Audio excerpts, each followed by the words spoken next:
Hello, with the imminent release of the new Pro range of button boxes, I really need to get some of these boxes onto my rig so I can make some videos demonstrating these new boxes. As I'm going to have to do this, I thought this would be a good time to make some general upgrades to my rig and to show how the new button boxes can be mounted. Obviously pretty much everybody's rigs are different, but I hope this will give you some ideas as to how these boxes can be incorporated into your own rig.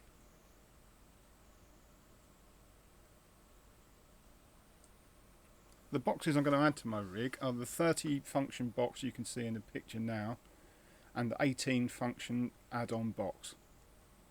Let's go and have a look at my rig and get some idea of what needs to be done. So what I'm planning to do is totally revise all this stuff you can see on the left hand side of my wheel into some sort of professional-ish looking console arrangement. So we can see here we've got the two of my old style button boxes. These are going to be replaced with new Pro boxes. I also want to bring these forward so the buttons are easier to reach and are more accessible from the left hand side of my wheel. Moving across here, we've got my main mixer. This mixes basically the audio between the two PCs. As I use a broadcast and recording PC, a separate PC, this is essential to have. And that's my headphone mixer. I use this so I can control obviously the volume to my headphones, guest headphones if I've got anybody around, and it also gives me a second headphone level output for the butt kickers. It's also an important piece of kit to have to hand. And thirdly, this little device here is my OBS remote. It's just something I knocked up, saves me having to reach around everything to try and control OBS, which runs on a second PC. So all these things need to be built into a coherent console arrangement which can fill this kind of space coming from my shifter up to where the top of this button box is now. So when I finish this video I'm going to start making some measurements. Basically the wheel stand you can see here, this is a Next Level Pro wheel stand.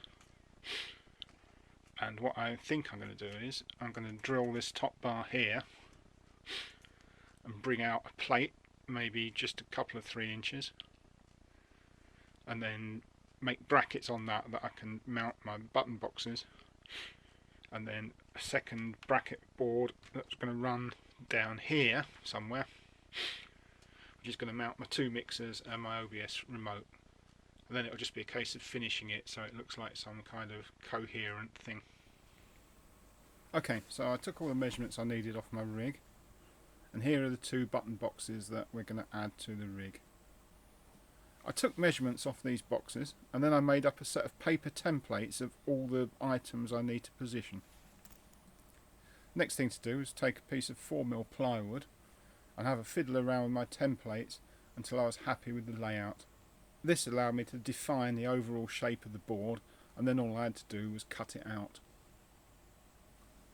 Next thing to do was to take the board back to my rig and check that it was actually going to fit in the space I have available. I also wanted to check it from a driver's eye view to make sure I could see my monitors okay, and to make sure I wasn't going to catch my leg on it or my shifter. When I got back to the workshop, I used the paper templates that I'd already made to mark the bolt centres for the mounting bolts for the button boxes. I then applied these back on the board and used them as drill guides to drill the holes. I was now at the stage where I wanted to do a test bolt up of the button boxes. As the 18 function button box isn't as deep, I added a couple of 20mm packing pieces to bring the front of it up to a similar level to the main button box. The next job was to do the test bolt up. The bottom button box didn't sit quite square, but I opened up the holes on the board so it will be easy to position the button box correctly when it comes to final assembly. Well, that brings us to the end of part 1 of this video. In part 2 I'm going to go into making all the bracketry and actually getting everything mounted up, and in part 3 I'm going to deal with finishing and some of the fun things like adding LEDs to the system. So thanks for watching, and I'll see you in the next video.